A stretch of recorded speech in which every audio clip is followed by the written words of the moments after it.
والعاقبة للمتقين والصلاة والسلام على سيد الأنبياء والمرسلين وعلى آله وأصحابه الطيبين والطاهرين أما بعد فأعوذ بالله من الشيطان الرجيم بسم الله الرحمن الرحيم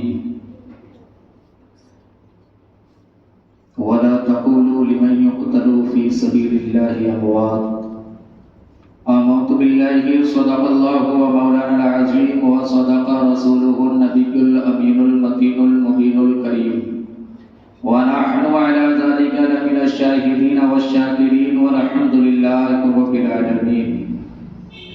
پیارے آقا علیہ السلام کے پیارے دیوانوں، آئیے ہم اور آپ سب سے پہلے اپنے اور ساری کائنات کے مرکز عقیدت حضور رحمت عالم نور مجسم سید عالم صلی اللہ تعالی علیہ وسلم کی بارگاہ بے کس پناہ میں ہدیہ درود و سلام نچھاور کریں اور پڑھیں بابا سے بلند اللہم صلی علی سیدنا و مولانا محمد وسلم صلاۃ و سلام علیک یا رسول اللہ صلی اللہ تعالی علیہ وسلم.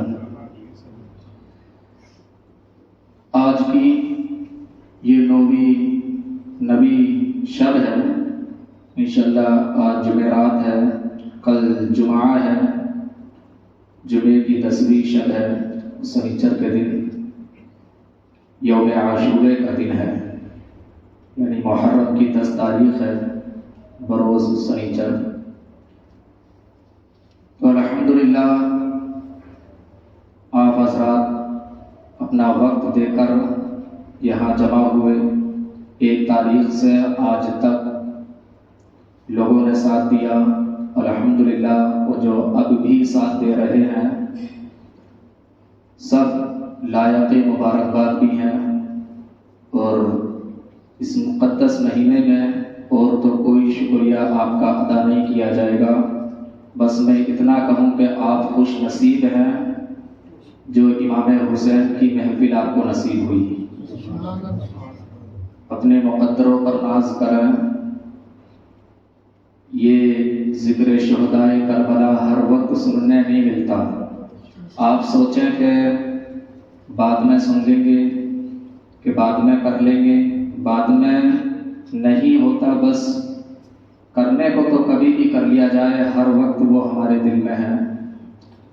مگر یہ جو خاص دن ہے، یہ دنوں کا مزہ ہی اور سننے کا جذبہ اور شوق ہی کچھ الگ رہتا ہے.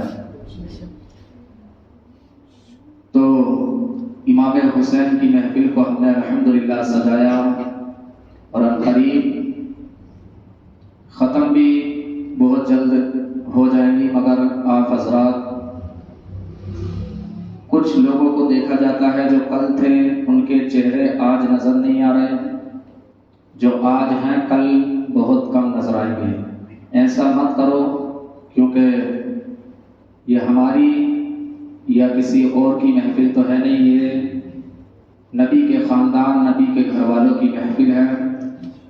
تو انشاءاللہ آپ حضرات سب آنے کی کوشش کریں، اور 2-3 دن کی بات ہے. آپ حضرات اگر آئیں گے تو انشاءاللہ پوری داستان کربلا ہمیں سننے کو مل جائے گی. پیارے آقا علیہ السلام کے پیارے دیوانوں، اللہ تبارک و تعالی فرماتا ہے کہ جو لوگ شہید ہو جائیں تو ان کو مردہ مت کہا کرو. بہت سارے لوگ ہیں جو طرح طرح کی باتیں کرتے ہیں کہ نہیں جی وہ تو مر گئے، وہ تو معذاللہ ایسے ایسے الفاظ بولتے ہیں. تو وہ گمراہ ہیں، بے عقل ہیں وہ لوگ جو شہیدوں کو اللہ کی راہ میں جنہوں نے سب کچھ قربان کر دیا ان کو جو مردہ کہے. وہ مردہ نہیں ہے بلکہ وہ آج بھی زندہ ہیں، کیونکہ یہ ہم نہیں کہہ رہے، یہ قرآن کہہ رہا ہے. قرآن کا فرمان ہے کہ وہ زندہ ہیں، انہیں مردہ گمان بھی مت کرنا. اللہ کے نبی ارشاد فرماتے ہیں، حدیث پاک ہے کہ جو بھی اللہ کے نیک بندے ہوتے ہیں وہ سب اپنی قبروں میں زندہ ہیں، اور انہیں قبروں میں رزق دیا جاتا ہے. اللہ تبارک و تعالی جب تک انہیں دنیا میں رکھتا ہے تب بھی وہ اللہ اللہ کرتے ہیں، لوگوں کے دلوں میں اپنی جگہ بنائے رہتے ہیں، اور جب اس دنیا سے رخصت ہو جاتے ہیں تب بھی اللہ تعالیٰ ان کا نام اور ان کا مقام و مرتبہ اور زیادہ بلند فرما دیتا ہے۔ تو بہت سارے کہتے ہیں کہ امام حسین شہید ہو گئے، میں کہتا ہوں غلط ہے، زبان کو لگام لگاؤ۔ شہید ہوئے، شہید اس دنیا میں بہت ہوئے، مگر قسم خدا کی امام حسین اور ان کے خاندان والے صرف شہید ہی نہیں بلکہ بتایا جاتا ہے شہادت امام حسین پر ناز کرتی ہے۔ ہر انسان اگر اللہ کے راستے میں شہید ہو جائے تو اپنے آپ کو مقدر والا سمجھتا ہے۔ ہمارے معاشرے میں کوئی اللہ اللہ کرتا ہوا گزر جائے تو ہم کہتے ہیں کہ ماشاءاللہ اچھے تھے، اللہ اللہ کرتے تھے، مسجدوں کو آباد کرتے تھے، اچھے انسان تھے۔ کوئی الگ طریقے سے ایکسیڈنٹ میں ہو جائے یا کسی اور طریقے سے شہید ہو جائے، اللہ کے دین کے لیے جھگڑتے ہوئے یا جنگ کرتے ہوئے شہید ہو جائے تو وہ سب کے بارے میں ہم یہ گمان کرتے ہیں کہ بڑے نصیبوں والا تھا، بڑے مقدر والا تھا۔ اگر موت بھی آئی تو اللہ کے راستے میں موت آئی، شہادت کا درجہ اسے مل گیا۔ مگر امام حسین کی وہ شہادت ہے جو مقدر کے تو سکندر تھے ہی، خاندان نبی تھے، اولاد علی تھے، مگر جب آپ شہید ہوئے تو بتایا جاتا ہے آپ کے شہید ہونے پر جو لفظ شہادت ہے وہ شہادت کا مرتبہ بلند کر دیا گیا۔ تو پیارے آقا علیہ السلام کے پیارے دیوانوں، کل ہم نے سماعت کیا امام مسلم بن عقیل کی داستان، جو کوفیوں نے بے وفائی کی، وفا کا چراغ دکھا کر دھوکے سے بلایا، چند ٹکوں میں بک گئے، چند روپیوں میں اپنا ایمان انہوں نے کھو دیا، اور اولاد علی، خاندان علی کے اس چشم و چراغ کو انہوں نے شہید کر دیا۔ ان کے بچوں کو ان کوفیوں نے، ظالموں نے شہید کر دیا۔ جس نے ان دونوں بچوں کی گردن پر تلوار چلائی تھی، حارث نامی وہ ناہنجار، بد اخلاق، فاسق و فاجر، جب دونوں بچوں کے سروں کو لے کے عبید اللہ ابن زیاد کے دربار میں پہنچا اور کہا کہ ان دونوں بچوں کا میں سر لے کے آ گیا ہوں، آپ مجھے انعام سے نوازیے۔ انعام کے لالچ میں ہی تو اس نے دونوں بچوں کے سر کو قلم کیا تھا۔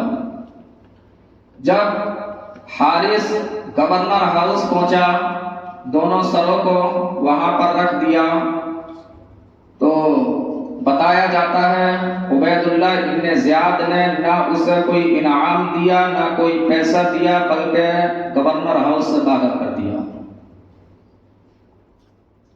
افسر بھی تنے مبارک سے جدا کر دیے اس ظالم نے، اور جو لالچ تھا وہ لالچ بھی اس کا پورا نہ ہوا۔ پیسے کے لیے قتل کیا تھا، پیسے کے لیے سروں کو لا کے دیا تھا، مگر نہ اسے پیسہ ملا اور نہ ادھر سے کوئی اسے فائدہ حاصل ہوا، بلکہ دنیا میں بھی ذلیل ہو گیا اور آخرت میں اس کی سزا سخت ہے۔ دنیا کے گورنر نے بھی اس کو جھٹلا دیا، اسی کے گروپ کے انسان نے، جس کے کہنے پہ یہ سب کچھ کیا تھا۔ سب ختم ہو گیا، نہ خدا ہی ملا، نہ وصال صنم، پھر نہ وہ ادھر کا رہا نہ ادھر کا رہا۔ اور بھی بہت سارا ظلم و ستم کوفیوں نے کیا، چند ٹکوں میں بک کر اپنے ایمان کو گوا دیا انہوں نے۔ آج ہمارے معاشرے میں بھی بہت سارے ایسے انسان ہیں، چند پیسوں میں یا چند ٹکوں میں آج ہم اپنے ایمان کا سودا کر دیتے ہیں۔ ذرا سا کوئی دنیا کا انسان ہمارے ایمان کو چرانا چاہے، ڈاکہ ڈالنا چاہے، تو ہم باخوشی اس کے بہکائے میں آ کے اپنے ایمان کا سودا کر دیتے ہیں۔ یاد رکھنا ہے امام حسین کے جانثاروں، ماننے والوں، ان سے عشق کرنے والوں، چاہے زمانہ ادھر سے ادھر ہو جائے، چاہے زمانہ خلاف ہو جائے، چاہے دنیا والے ہمارے پاس آئیں یا نہ آئیں، چاہے کچھ بھی ہو جائے، مگر یاد رکھنا کبھی ایمان کا سودا مت کرنا، ایمان کا کبھی سودا مت کرنا۔ ایک مسلمان کے پاس سب سے بڑی نعمت اگر کوئی ہے تو وہ ایمان ہے۔ مسلمان بہت سارے ہیں، مسلمان ہونا الگ ہے، ایمان والا ہونا الگ ہے۔ اللہ تبارک و تعالیٰ نے قرآن شریف میں مسلمان لفظ کہیں پیدا ہی نہیں کیا، بنایا، نازل ہی نہیں کیا ہے۔ جہاں بھی مخاطب ہوا ایمان والوں سے، بات کرنا چاہا میرے رب نے تو ایمان والوں سے، یا پھر اے لوگوں کہا، یا ایھا الناس، اے لوگوں، یا ایھا الذین آمنوا، اے ایمان والوں۔ ہر جگہ ایمان والوں کی داستان بیان کی گئی ہے۔ تو ایمان ایک ایسی دولت ہے جو ہر کسی کو نصیب نہیں ہوتی، ہر کسی کو نصیب نہیں ہوتی۔ تو اپنے مقدروں پہ ناز کرو اور ایمان کا سودا کبھی مت کرنا۔ دعا کرو کہ ہمیں اللہ دنیا میں رکھے جب تک تو ایمان کی حالت میں رکھ، اور جب ہمارا آخری وقت آئے تو خاتمہ ایمان ہی پر فرمانا۔ تو ایمان پر خاتمہ کب ہوگا؟ جب ہم نبی اور اہل بیت کی محبت اپنے دل میں بسائیں گے، کیونکہ اللہ کے نبی صلی اللہ علیہ وسلم سے پوچھا گیا کہ اے آقا ایمان کیا ہے؟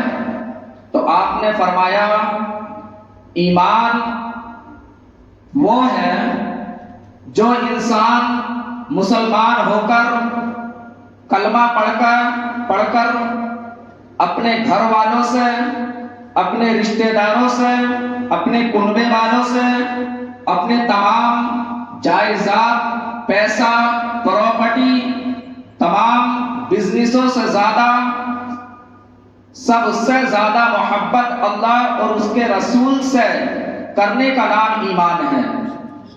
تو ہر چیز کو پیچھے رکھو، سب سے پہلے اللہ اور اس کے رسول کی محبت دل میں بساؤ، اسی کا نام ایمان ہے۔ آج الگ الگ خرافاتیں امام حسین کے نام پر ہو رہی ہیں۔ آپ حضرات سوچ رہے ہوں گے کہ آپ آگے کا بیان شروع ہی نہیں کر رہے، تو آج جمعرات ہے، کل جمعے میں بھی بیان کرنا ہے، جمعے کی شام میں بھی بیان کرنا ہے، سنیچر کے دن صبح میں بھی بیان کرنا ہے۔ تو اب داستان جو شروع ہوگی تو وہ کل شام سے ہوگی، آج کی صرف تمہید بنائی جائے گی، کیونکہ کل جمعے میں بھی بیان بولنا ہے۔ تو اب شہادت امام حسین پر اگر ہمیں پہنچنا ہے تو انشاءاللہ وہ کل ہم بیان کریں گے۔ تو صرف آج تمہید بنانا ہے اور اپنی اصلاح کرنے کی کوشش کریں، کیونکہ ابھی اتنے بیان ہوئے، اصلاح بہت کم ہو پائی ہے۔ آج امام حسین کے نام پر اتنی خرافات ہم نے سجا رکھی ہے اپنے معاشرے میں کہ بس خدا خیر کرے۔ ہر طرف خرافاتوں کے بازار سجا دیے آج ہم نے، ہر طرف دیکھو تو بدکاریاں ہمارے اندر جنم لے رہی ہیں، نیکیوں سے ہم کوسوں دور ہیں، نیکیوں سے ہم بہت دور ہیں۔ اور آج اگر کسی سے کہا جائے، بہت نرمی سے آپ کو بتاؤں، آپ بھی بالکل سکون و اطمینان سے سننا اس بات کو، آج اگر کسی سے کہا جائے کہ ڈھول تاشا بھائی مت بجاؤ، مان جاؤ بات، ڈھول تاشا بالکل مت بجاؤ، کہ طرح طرح کی یہ چیزیں خرافات، تعزیے کو بنا کے ادھر ادھر مت گھماؤ، اس کی بے حرمتی مت کرو، وہ تعظیم کرنے کی چیز ہے، اسے اچھے سے رکھو۔ تو لوگوں کا حوالہ رہتا ہے کہ نہیں جی ڈھول تو خواجہ غریب نواز نے بجایا تھا، حوالہ دے دیتے ہیں کہ ولیوں نے بھی تو بجایا تھا، انہوں نے، وہ ان کا وہاں مزار ہے، انہوں بھی تو بجائے، انہوں بھی بجائے، انہوں بھی بجائے، سب کا حوالہ ہمارے پاس۔ مگر میں کہتا ہوں تیری بات ٹھیک ہے، خواجہ غریب نواز بھی بجائے، انہوں بھی تعزیہ بنائے، انہوں بھی یہ کام کرے، سب کام کرے، مگر جس طریقے سے خواجہ غریب نواز نے کیا ہے کیا ویسا ہمارا ہے؟ ہمارا تو ویسا ہے ہی نہیں۔ تعزیہ بنا رہے تو نماز تو سالوں سال ختم، عید کے ہی دن جانا ہے، نہ جمعے کا پتہ، نہ فجر کا پتہ، نہ ظہر کا پتہ، نہ عصر کا پتہ، سب ختم۔ ایک مثال آپ کو دوں، علمی مثال ہے، جس طریقے سے ہمارے نلوں سے پانی آتا ہے تو وہ پانی پاک رہتا ہے، نل سے پانی آنے والا پاک ہے، تو اس سے اگر ہم وضو کریں تو جائز ہے، وضو ہو جائے گا، غسل کریں تو غسل بھی ہو جائے گا، مگر اس پانی میں تھوڑا بڑھا دیا جائے، کیا کر دیا جائے؟ بڑھا دیا جائے، اس کا جو کلر ہے تو وہ چینج کر دیا جائے، پھر اس میں کچھ بڑھایا جائے، اس کا جو مزہ ہے، ٹیسٹ ہے اس کا، اس ٹیسٹ کو بھی الگ کر دیا جائے، کلر بھی بدل گیا، ٹیسٹ بھی بدل گیا، اب اس کے اندر جو بو آ رہی ہے پانی کی، اس بو کو بھی چینج کر دیا جائے، کلر بھی بدل گیا، ٹیسٹ بھی بدل گیا اور بو بھی بدل گئی، تو اب بتاؤ اس پانی سے وضو یا غسل کرنا جائز ہے؟ نہیں جائز ہے۔ کسی بھی عالم سے، کسی بھی مفتی صاحب سے یہ بات مسئلہ پوچھ لو کہ پانی کا کلر، پانی کا بو، پانی کا مزہ اگر بدل جائے تو اس سے نہ وضو کر سکتے نہ غسل کر سکتے۔ اب اگر کوئی انسان کہے کہ نہیں پانی سے وضو تو غسل پاک بھی کرتے تھے، پانی سے وضو خواجہ غریب نواز بھی کرتے تھے، دریا کا پانی آتا تھا اسی سے کرتے تھے، دریا چلتی تھی اسی میں غسل کرتے تھے، تو میں کہتا ہوں کہ وہ جو پانی تھا جس سے غسل پاک جس دریا سے کرتے تھے، خواجہ غریب نواز جس تالاب سے وضو کرتے تھے، وہ پانی الگ تھا۔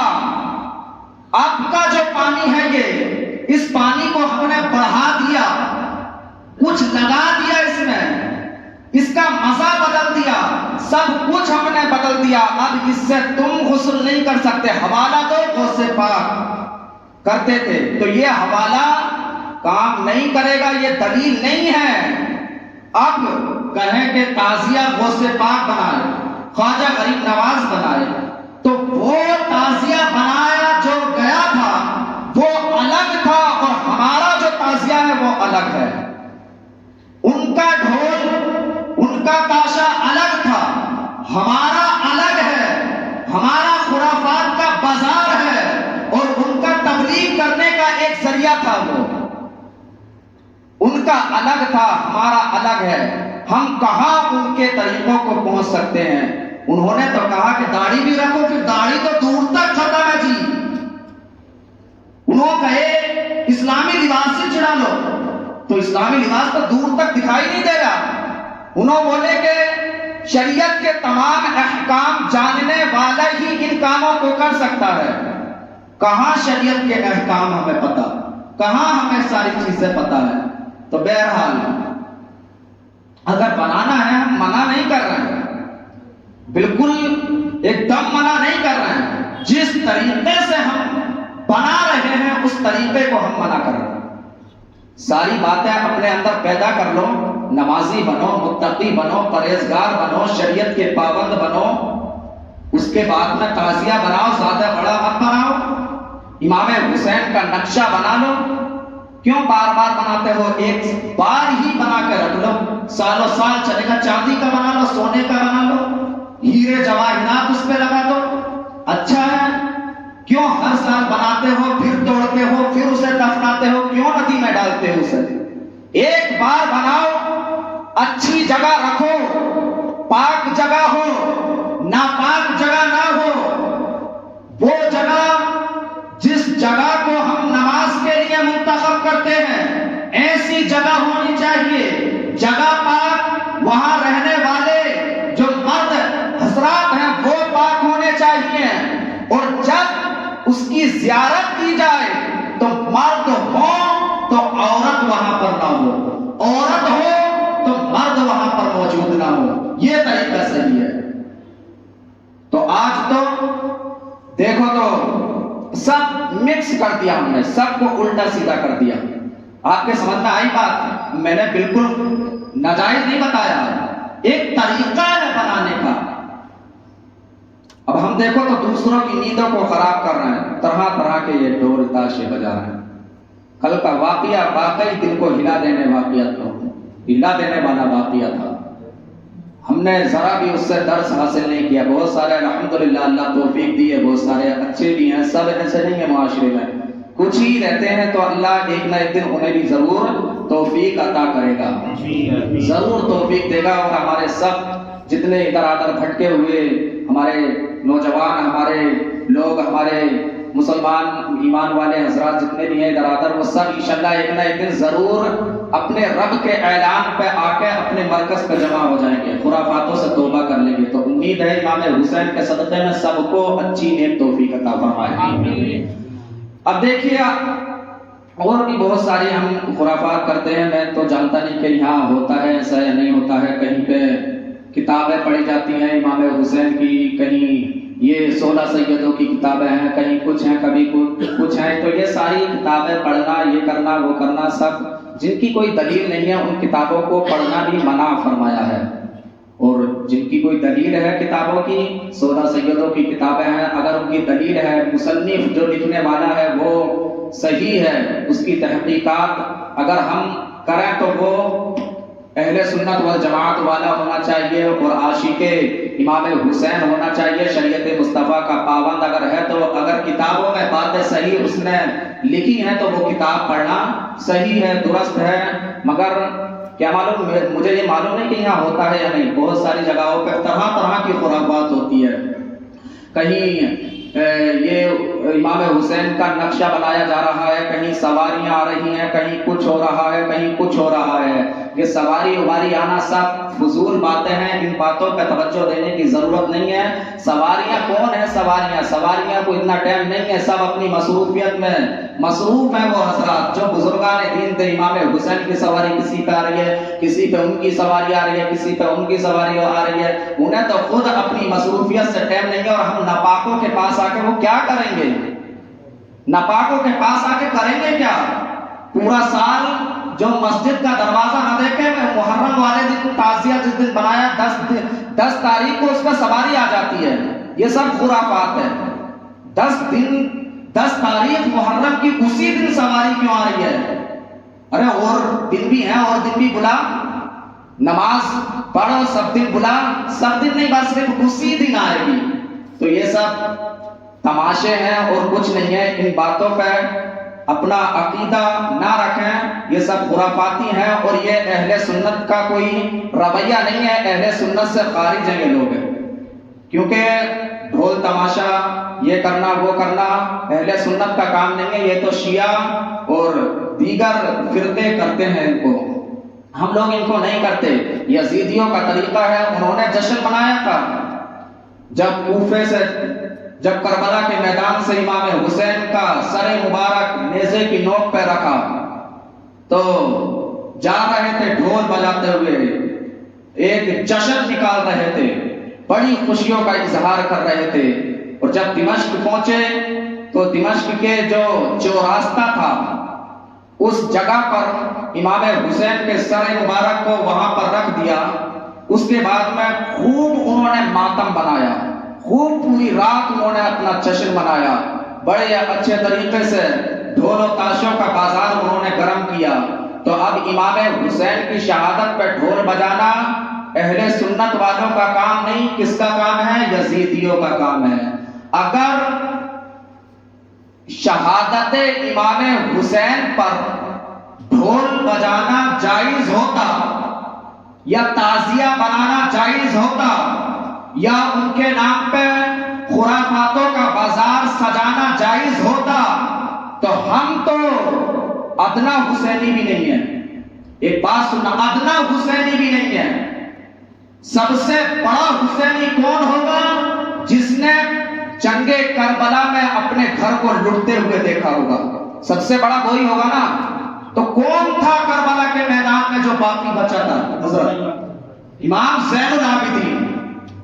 پورا منظر، پوری کربلا کا منظر، حور سے لے کے علی اصغر عباس علمبردار تک اور تمام امام قاسم، امام علی اکبر، ان کے تیر کسی کا چھاتی پہ لگا، کسی کا حلق پہ لگا، کسی کا کہیں لگا، سب کو شہید ہوتے ہوئے اگر کسی نے دیکھا تھا تو وہ ذات ہے امام زین العابدین کی. تو اگر کربلا کے بعد یہ سب خرافات کرنا جائز ہوتا، ڈھول بجانا، تعزیہ نکالنا اور ان کے نام پر خرافات کے بازار آباد کرنا اگر جائز ہوتا تو میرے امام زین العابدین مکے میں، مدینے میں، بلکہ پورے عرب میں ایسا ڈھول بجاتے، ایسا تعزیہ نکالتے جو اس زمانے میں نکلا نہ ہو. مگر کوئی تاریخ بتاؤ، کوئی ثبوت لاؤ میرے امام زین العابدین نے یہ سب کام کیا تھا کہ نہیں کیا تھا. تو تاریخ کی بڑی بڑی کتابوں کو ہم چھان ماریں، ایک ایک پیج کو دیکھ لیں، بڑی بڑی تاریخی کتابوں کو اٹھائیں، کوئی سی تاریخی کتاب میں امام زین العابدین نے یہ تمام خرافات نہیں کی تھی. یہی ملے گا. کیا ملے گا؟ جب کربلا کے بعد آپ کے سامنے جب پانی آتا، اللہ اکبر، کلیجہ پھٹ جاتا. پانی کو دیکھتے اور رونے لگ جاتے، پانی کو دیکھتے رونے لگ جاتے. کئی دن تک آپ نے پانی نہیں پیا. اس کے بعد میں کبھی ٹھنڈا پانی انہوں نے اپنی زبان کو نہیں لگایا. کربلا کے بعد میں ٹھنڈا پانی کئی دن تک تو پیا ہی نہیں تھا. مگر پھر ضروریات کے لیے، ضروریات زندگی کے لیے، کیونکہ کھانا پینا بھی ضروری ہے دین کا کام کرنے کے لیے، تو اتنی طاقت اپنے اندر پیدا کرنا کھانا اور پانی کے ذریعے سے تاکہ ہم دین کا کام کھل کے کر سکیں. تو پیتے تھے، کبھی ٹھنڈا پانی نہیں پیتے تھے، گرم پانی کر کے پیتے تھے. اور جب جب گرم پانی بھی پیتے، جب حضرت امام علی اصغر کی یاد آتی اور رونے لگ جاتے. پانی کو گھنٹوں گھنٹوں دیکھتے رہتے. گلاس کا پانی جلد نہیں پیتے تھے، یہ نہیں بھرا اور پی لیا، ایسا نہیں کرتے تھے. اور دوسری تاریخ میں اگر امام زین العابدین کے بارے میں کچھ ملتا ہے تو یہ ملتا ہے کہ مدینے کی سرزمین پر انہوں نے ایک لنگر کھانے کو آباد کیا جس کا نام ٹائٹل لکھا حسینی لنگر کھانا. حسینی لنگر کھانا، اپنے آؤ کھاؤ، غیر آؤ کھاؤ، کوئی بھی آؤ، سب کے لیے فری ہے اس لنگر کھانے میں کھانا. مگر کبھی زین العابدین نے خرافاتوں کو نہیں کیا. بڑے روتے تھے. بتایا جاتا ہے، بیان کرتے ہیں کہ کربلا کے بعد میں کئی سال زین العابدین سلامت رہے مگر کبھی ان کے چہرے پر مسکراہٹ نہیں آئی تھی، کبھی مسکراہٹ نہیں آئی تھی. جب کوئی بات کرنے کے لیے آتا، آپ کو ہنسانا چاہتا تو آپ ہنسنے کی بجائے رونا شروع کر دیتے تھے. یہ تاریخ میرے زین العابدین کی ہے. حضرت زینب جو امام حسین کی بہن ہے، وہ بھی کربلا سے واپس آئیں، مگر بتایا جاتا ہے کہ انہوں نے پردے کی وہ حفاظت کی تھی۔ کربلا میں خواتین کے لیے پردے کا سب سے بڑا پیغام ہے۔ آج ہماری خواتین پردے سے تو اتنی دوریاں حاصل کر چکی ہیں۔ ان خواتین اسلام کی تاریخ کو اٹھا کر دیکھو جنہوں نے کربلا کے میدان میں بھی کبھی پردے کو نہیں چھوڑا۔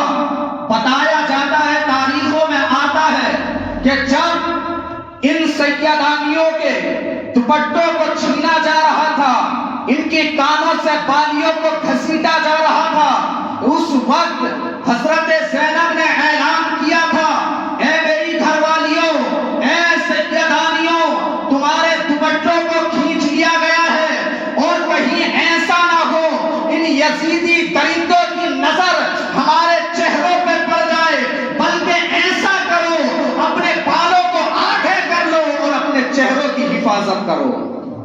یہ پردہ کر کے دکھایا تھا۔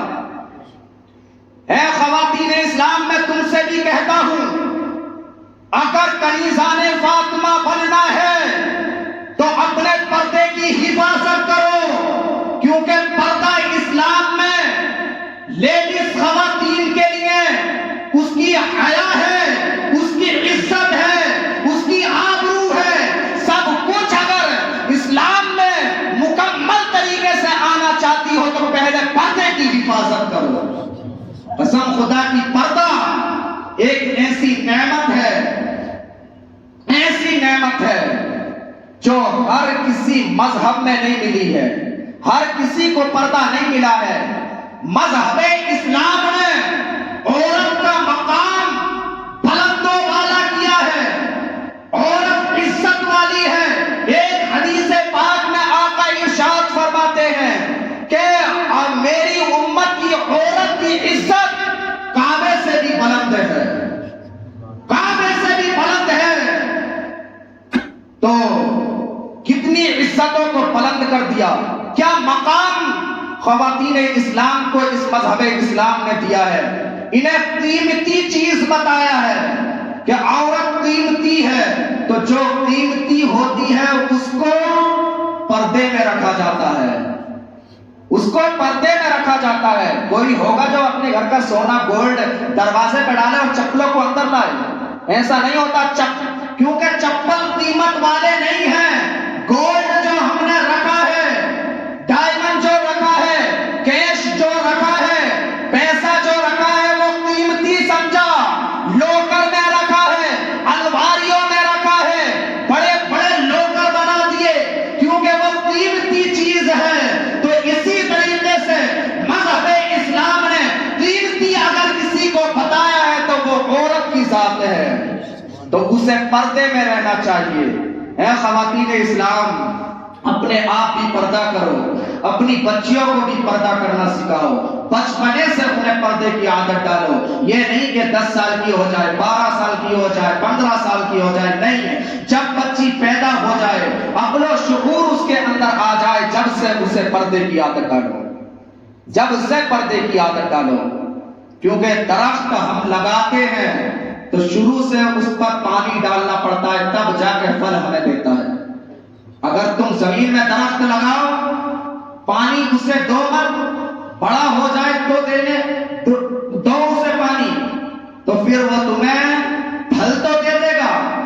زمین میں اتنی طاقت ہے، مگر کبھی میٹھا پھل تمہیں نہیں دے گا، کبھی لذیذ پھل تمہیں نہیں دے گا۔ تو اسی طریقے سے اگر بچپنے میں ہم نے اپنی بچی کی پرورش صحیح سے نہیں کی تو ہماری عزت کچھ دنوں تک سلامت رہے گی۔ ایک دن وہ آئے گا جو باپ کا بھی منہ کالا کرے گی اور ماں کا بھی منہ کالا کرے گی۔ تو خواتین اسلام اور اے بچیوں کے باپ اور بچیوں کے بھائیوں، میں تم سے بھی گزارش کرتا ہوں، اپنی بچیوں کی حفاظت کرو۔ اگر اللہ اور اس کے رسول کی نظر میں اچھا بننا چاہتے ہو، اچھے باپ بننا چاہتے ہو، تو اپنی بچیوں کو پردہ دو، علم دین سکھاؤ، اور اے بھائیوں، اپنی بہن کی نظروں میں اور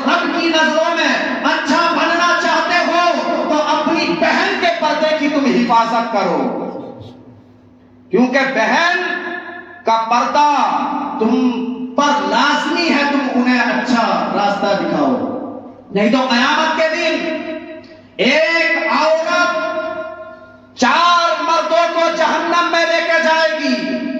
یاد رکھنا، آقا علیہ السلام فرماتے ہیں ایک عورت 4 مردوں کو جہنم میں لے کر جائے گی۔ پہلا شخص اس کا باپ۔ ہر باپ نے بیٹی کی خوشی پوری کی، بیٹی نے کھلا چیز مانگی، بازار سے لا کے دی، کپڑے مانگے کہ نہیں ابو اس ٹائم یہ والا ڈیزائن چل رہا، کہ نہیں ابا یہ چل رہا، یہ ہونا کوئی ہونا، یہ ہونا، تمام چیزیں باپ نے بیٹی کو دی، مگر کیا نہیں دیا؟ پردہ نہیں دیا، علم دین نہیں دیا۔ تو قیامت کے دن منادی ندا کرے گا اللہ کے حکم سے کہ اس بچی کے باپ کو پکڑو اور جہنم کی طرف لے کے جاؤ۔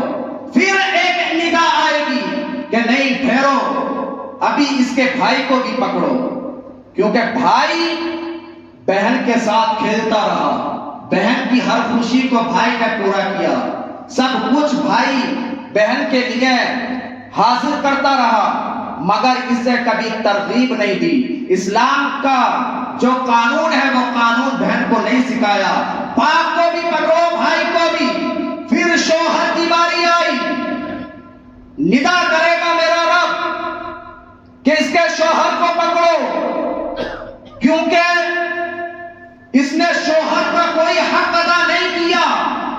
گھر میں کھانا بنایا عورت نے تو مرچ زیادہ ہوئی، نمک زیادہ ہوئی تو مارنا شروع کر دیا اس نے، طرح طرح کی لعنتیں اس پہ کرتا رہا، اور یہ بے پردگی جب کرتی رہی تو اس شوہر نے اسے نہ مارا، نہ اس سے کبھی کہا کہ پردے کی حفاظت کر، کبھی کچھ نہیں کیا۔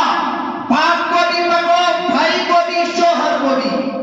اب باری آئی بیٹے کی، شادی کے بعد بیٹے کی باری آئی کہ اس بیٹے نے ماں پہ اپنی جان قربان کی تھی، اس بیٹے نے ماں کا ہاتھ پکڑ کے بازار میں گھمایا تھا، ہر جگہ لے کے گیا تھا، ماں کے لیے سب کچھ کرنے کو تیار تھا، مگر کبھی اپنی ماں کو اس نے پردے کی دعوت نہیں دی، کبھی دین اسلام کے قانون کو فالو کرنے کا اس نے حکم نہیں دیا ماں کو۔ اب کرو ایسا، باپ کو بھی پکڑو، بھائی کو بھی پکڑو، شوہر کو بھی پکڑو اور اس کے بیٹے کو بھی پکڑو، سب کو جہنم میں لے کے جاؤ۔ اے اچھے بھائیوں، میں تم سے کہنا چاہتا ہوں، اپنی بہنوں کی عزت سلامت رکھنا یہ تمہاری ذمہ داری ہے، اور اگر تمہارے ہوتے ہوئے تمہاری بچی، تمہاری بہن اگر اسلام کے قانون کو توڑتی ہے تو قسم خدا کی تم اچھے بھائی نہیں ہو، تم اچھے باپ نہیں ہو، تم نے اپنے باپ ہونے کا، اپنے بھائی ہونے کا کوئی حق ادا نہیں کیا۔ تو اپنے بچیوں کی حفاظت کرو، اور اے ماؤ میں تم سے بھی کہتا ہوں اپنی بچیوں کی بچپنے سے پرورش کرو۔ یہ بچپن سے ہی پرورش کا صلہ تھا جو امام مسلم کے دونوں بیٹوں کے سامنے تلوار گھوم رہی تھی، مگر کسی بچے نے یہ نہیں کہا کہ میرا سر مت کاٹو، کسی نے منت نہیں کی تھی، کسی نے اس حارث کے ہاتھوں کو نہیں پکڑا تھا، کوئی اپنی جان چرا کے نہیں بھاگا تھا، بلکہ جام شہادت کو نوش انہوں نے اس طریقے سے کیا ہے کہ آج اگر ان کا ذکر کیا جائے تو ہمارا کلیجہ چھلنی ہو جائے۔ تو یہ گھر کی تربیت کا اثر تھا، باپ کی تربیت تھی ان پر، ماں کی تربیت تھی، خاندان کا اثر تھا اس پر۔ تو اپنے بچوں کی حفاظت کرو، اپنی بچیوں کی حفاظت کرو۔ میں عرض کر رہا تھا کہ حضرت زینب جب کربلا کے میدان سے واپس مدینے میں آئی تو ایک مرتبہ آپ کی طبیعت خراب ہو گئی تھی، طبیعت بہت زیادہ خراب ہو گئی تھی، تو آپ کے شوہر نے کہا کہ ایسا کرتے ہیں فلاں حکیم کے پاس چلتے ہیں اور آپ کا ہاتھ دکھا دیتے ہیں۔ تو حضرت زینب نے کہا کہ اے میرے سرتاج، حکیم کے پاس ہم جائیں گے تو میرا ہاتھ پکڑے گا، مجھے اپنی نظروں سے دیکھے گا۔ انہوں نے کہا اے زینب، شریعت میں اجازت ہے اگر طبیعت خراب ہو جائے حکیم کے پاس جانا، ڈاکٹر کے پاس جانا، شریعت اس عذر کو اجازت دیتی ہے۔ تو زینب نے کہا اے میرے سرتاج، اے میرے شوہر علم بردار، میں سب کچھ گوارا کر سکتی ہوں، چاہے اس بیماری میں مر کیوں نہ جاؤں، کبھی بے پردگی نہیں کر سکتی، کبھی ڈاکٹر یا حکیم کے پاس نہیں جاؤں گی، جان رہے تو خدا کا شکر، اور چاہے یہ روح نکل جائے اس بیماری میں تب بھی خدا کا شکر۔ یہ پردہ کر کے بتایا تھا حضرت زینب نے کربلا کے بعد بھی۔ اور فاطمہ الزہرا کے چمن میں جتنے پھول کھلے کسی نے بھی بے پردگی نہیں کی ہے۔ کربلا کا میدان ہماری بچیوں کو پردے کا حکم دیتا ہے۔ کربلا میں جانے والی خواتین ہماری گھر کی خواتین کو صبر استقامت کرنے کا حکم دیتا ہے۔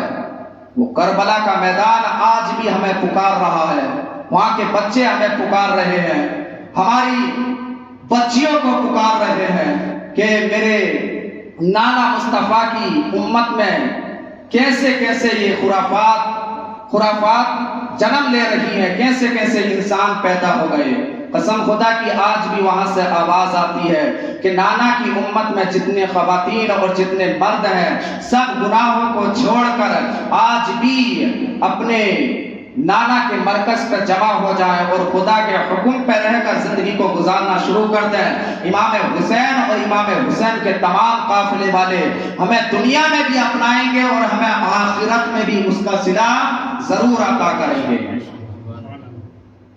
تو اے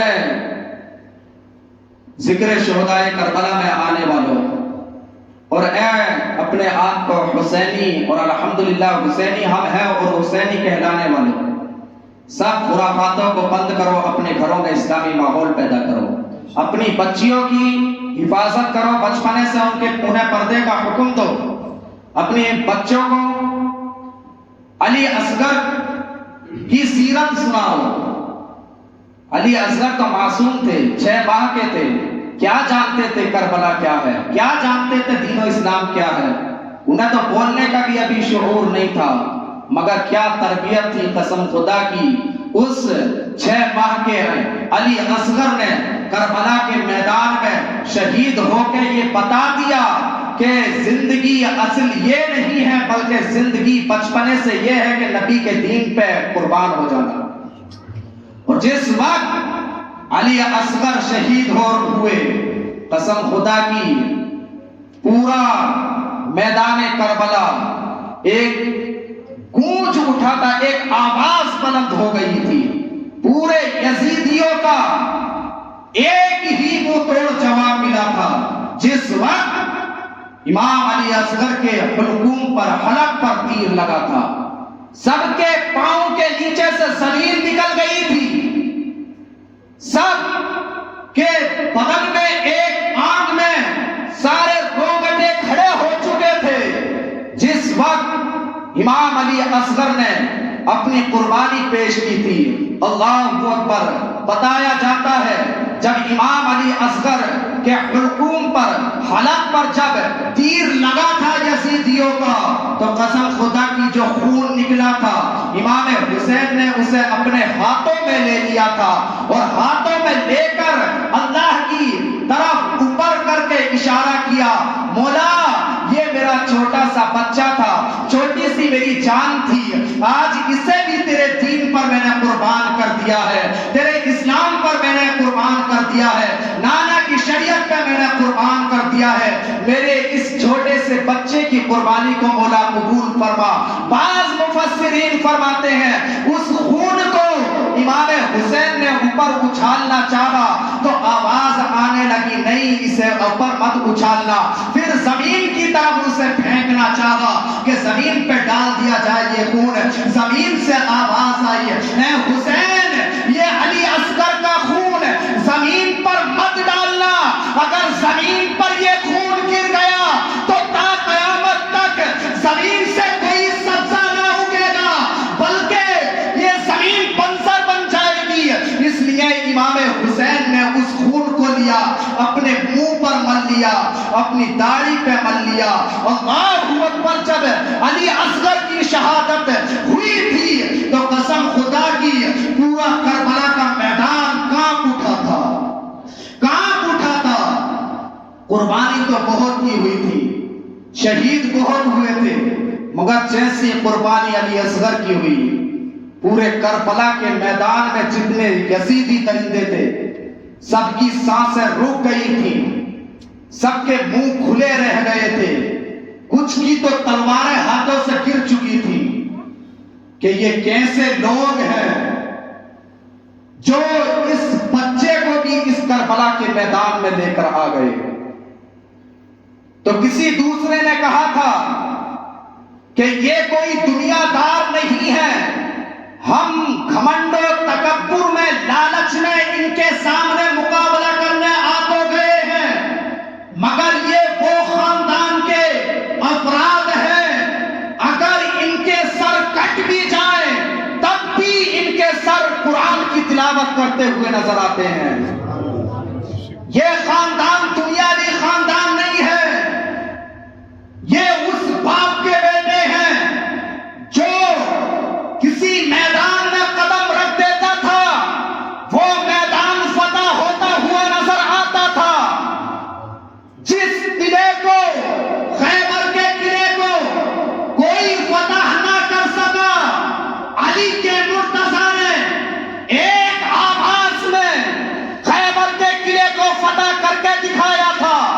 اسی باپ کے یہ بیٹے ہیں، یہ جان دینے سے نہیں ڈرتے، اور اگر یہ اپنے پہ آ جائیں تو ہم 22,000 ہیں، ہم 22,000 ہیں، ان کا ایک افراد 22,000 کو اکیلا کافی ہے، اکیلا کافی ہے۔ یہ بہادروں کا خاندان ہے، یہ چاہے بچے ہوں یا جوان ہوں، جان دینے سے نہیں ڈرتے، سر کٹ جائے یا رہ جائے، مگر کبھی یہ اپنے ایمان کا سودا نہیں کرتے، کبھی شریعت مصطفیٰ پر آنچ نہیں آنے دیتے۔ قسم خدا کی کربلا کے ان نونہالوں کا صدقہ ہے جو آج ہم اپنی زندگی میں سکون و اطمینان کی سانسیں لے رہے ہیں۔ اور اگر امام حسین اس اسلام کے لیے اپنی جان قربان نہ کرتے تو قسم خدا کی ہماری مسجدوں کے مصلی سلامت نہیں رہتے۔ ہر شرابی، ہر زانی، ہر جوا کھیلنے والا، ہر آتش باز، ہر گناہ کے اڈوں کو آباد کرنے والا اعلان کرتا کہ نماز ہم پڑھائیں گے، مگر یہ قربان ہو کے امام حسین نے کچھ بچایا ہے تو نانا کا مسلح بچایا ہے، مصطفیٰ جان رحمت کی شریعت کو بچایا ہے۔ چھوٹی بڑی قربانی نہیں دی ہے، چھوٹی قربانی نہیں دی ہے اہل بیت نے، بہت بڑی قربانی دی ہے۔ آج ہم کون سی زبان سے کہہ دیتے ہیں کہ کربلا کی جنگ ایک اپنے مفاد کے لیے تھی، شرم نہیں آتی؟ بڑے بڑے اسٹیج لگائے ہوئے ہیں، بڑے بڑے کیمرے لگائے ہوئے ہیں اور کہہ رہے ہیں کہ نہیں یزید کی اور حسین کی جو جنگ تھی وہ تو شہزادوں کی جنگ تھی معاذ اللہ، ایک علی کا شہزادہ، ایک امیر معاویہ کا شہزادہ، وہ تو شہزادے تھے، اس طرح کی بکواس کرتے ہیں. جنگ کس پر تھی؟ وجہ کیا تھی؟ وجہ بیان کرتے ہیں کرسی کی جنگ تھی. کرسی کی جنگ تھی. میں کہتا ہوں زبان کو لگام لگاؤ، کرسی کی جنگ نہیں تھی. ارے امام حسین پہ کم بڑا مرتبہ تھا جس کی سواری پوری کائنات کا مالک و مختار بنے، وہ کرسی کے لیے لڑے گا؟ اگر نانا نماز میں ہو پیٹھ پہ بیٹھ جائیں تو نانا ان کا ادب کرتے ہوئے سجدے کو لمبا کر دیں، اسے کرسی کی ضرورت ہے؟ ایسا مقام تھا میرے امام حسین کے پاس، کرسی کے لیے نہیں تھی. اگر یہ جنگ تھی تو قسم خدا کی شریعت ہی کو بچانے کے لیے تھی. اور اگر کرسی کے لیے ہوتی جنگ تو یزیدی 22,000 کیا 22 لاکھ بھی آ جاتے، کوئی سا کربلا سے بچ کر نہیں جاتا. کرسی کے لیے اگر ہوتی تو پتا چلا یہ کرسی کے لیے نہیں تھی جنگ، یہ شریعت مصطفیٰ کو بچانے کے لیے تھی، اسلام کے ناموس کو بچانے کے لیے تھی. اسلام کی عزت کو جب تار تار کیا جا رہا تھا، قانون مصطفیٰ کو توڑا جا رہا تھا، اس قانون مصطفیٰ کو سلامت رکھنے کے لیے یہ جنگ تھی. اور بھی تاریخ اگر بیان کی جائے تو تاریخ بہت بڑی ہے.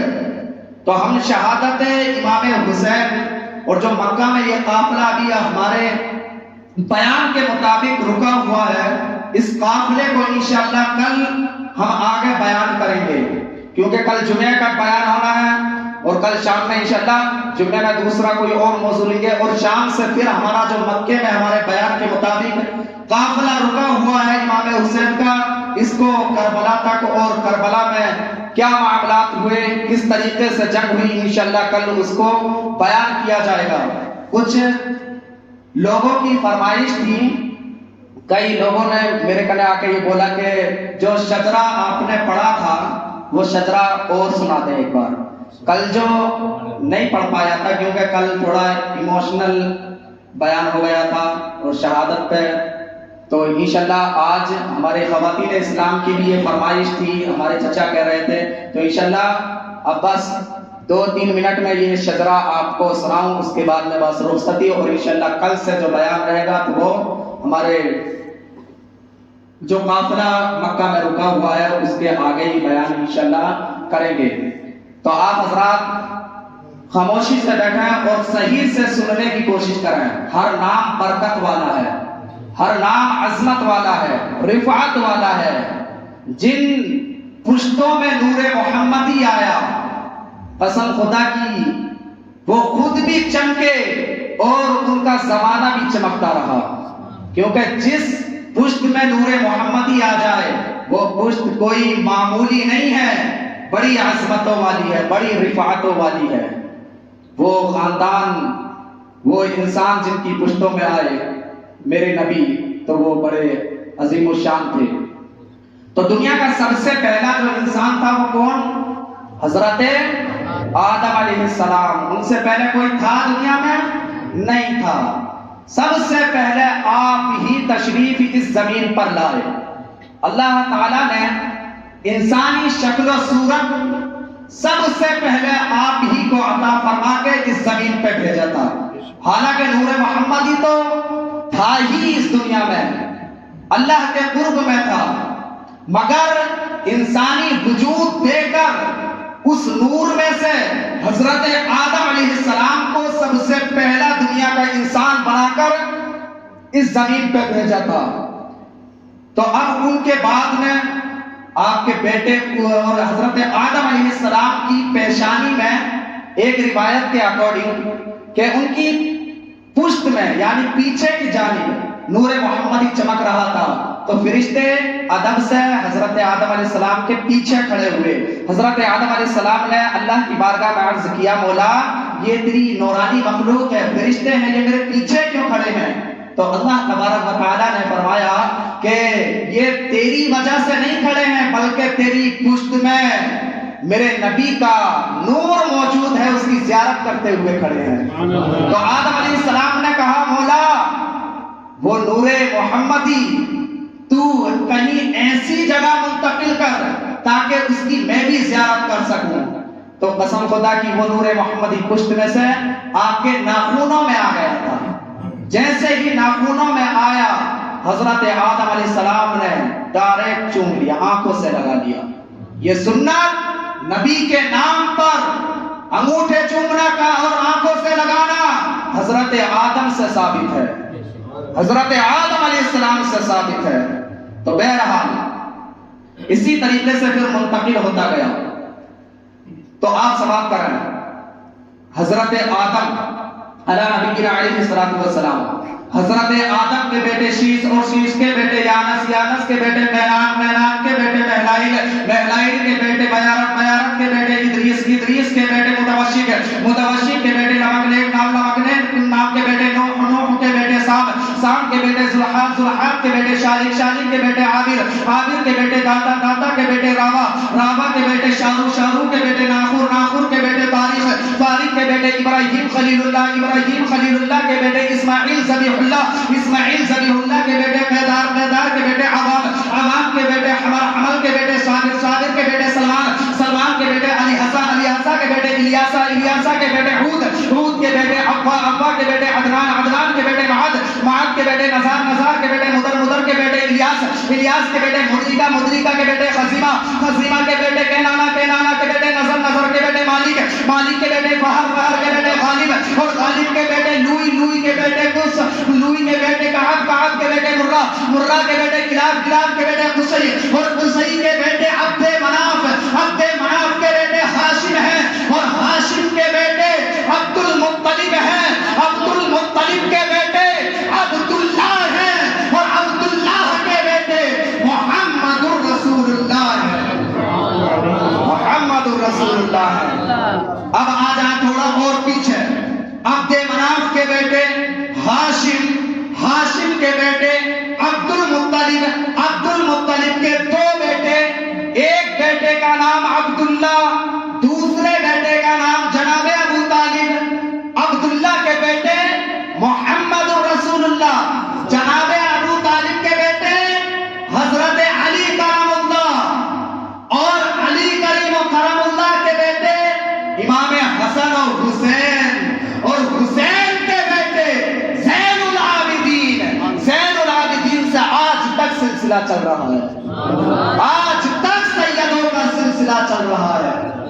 اس لیے جتنے سید ہیں سب علی کی اولاد ہیں، کسی بھی سید کی توہین مت کرنا، سب علی کی اولاد ہیں، زین العابدین سے آج تک، اور آج سے صبح قیامت تک یہ سلسلہ چلتا رہے گا۔ تو سیدوں کی تعظیم کرو، کیونکہ ان کے خون میں علی کا خون ہے، حضرت آدم کا خون ہے۔ تو سیدوں کی تعظیم کیا کرو، اور ان ناموں کی برکتیں بہت ہیں، ہو سکے تو اپنے بچوں کو بھی یہ نام یاد کراؤ، بہت ضروری ہے، ان کی برکتیں ہی اتنی ہیں۔ پورے شجرے کو ہم نے اوروں کے شجرے یاد کیے، طرح طرح کے کیے، بہت ساروں کے تو یاد نہیں ہے، اپنے باپ کا دادا کا نام بھی یاد نہیں ہے، مگر یہ آج تک سلامت ہے۔ اس شجرے کی برکتیں کتنی ہوں گی، اپنے آپ بھی یاد کریں اور اپنے بچوں کو بھی یاد کرانے کی کوشش کریں، کیونکہ انہیں بتائیں اسلام کے کیسے کیسے نونہالوں نے اس اسلام کو بچانے کے لیے اور مذہب اسلام کو ہم تک پہنچانے کے لیے کیسی کیسی قربانی دی ہیں۔ تو ہم ابھی سے اپنے بچوں کو بتائیں گے تو انشاءاللہ کل ہمارے بچے خرافاتی نہیں بنیں گے، بلکہ کوئی عابد بنے گا، کوئی ساجد بنے گا، کوئی مسجدوں کا امام بنے گا، اور میدان کے علم بردار بنیں گے۔ اگلا وقت بہت پرفتن ہے، میں بارہا یہ بات کہتا ہوں، تو اپنے بچوں کی اچھی پرورش کرو۔ تو بہت ساروں کو تو یاد ہونا بہت مشکل ہو جاتے ہیں، مگر کوشش کرنے سے تو سب کچھ آسان ہے، پڑھنے سے، یاد کرنے سے، کوشش کرنے سے سب کچھ آسان ہے۔ قرآن سب سے بڑی کتاب ہے، یاد کرنے والے کے لیے سب آسان ہے، تو پڑھنے کے لیے کوشش کرنے سے ہر چیز کی آسان ہو جاتی ہے۔ پہاڑ کتنا بڑا ہے، کوشش کر کے اسے توڑا جائے تو انسان توڑ سکتا ہے، سب کچھ کر سکتا ہے انسان، بس سب سے بڑی ہے اللہ کی مدد اور اپنے دل کی کوشش۔ تو ہر کام میں کوشش کیا کریں، مگر کوئی کام اللہ کی مدد کے بغیر بھی نہیں ہوتا ہے، اللہ کی مدد پہلے چاہیے، اللہ کی یاد کا چراغ اپنے دل میں پہلے روشن ہونا چاہیے، اللہ پہ بھروسہ ہونا چاہیے، انشاءاللہ ساری منزلیں آسان ہو جاتی ہیں۔ تو اللہ تبارک و تعالیٰ سے دعا ہے مولا ہم تمام نے جو بیان سنا اس پر پہلے سب کو ہمیں اور ہمارے جتنے سننے والے تھے، ہماری خواتین اسلام، سب کو اس پر عمل کرنے کی توفیق عطا فرما، اور اس شجرے کی سب کو، چھوٹوں کو، بڑوں کو، جوانوں کو اور بچیوں کو، بچوں کو، سب کو اس کی برکتیں نصیب عطا فرما، سارے بچوں کو اس شجرے کی برکتوں سے مالک مولا اسلامی زندگی جینے کی توفیق عطا فرما۔ میرے بولنے میں یا حضرات کے سننے میں اگر کوئی اولاد باقی ہو گئے ہوں اس کے لیے معافی چاہتا ہوں۔ استغفر اللہ من کل ذنب واتوب الیہ۔ ایک مرتبہ بلند آواز سے کلمہ طیبہ پڑھیں، لا الہ الا اللہ محمد رسول اللہ صلی اللہ علیہ وسلم۔ وما علینا الا البلاغ۔ السلام علیکم ورحمۃ اللہ۔ میرے حسین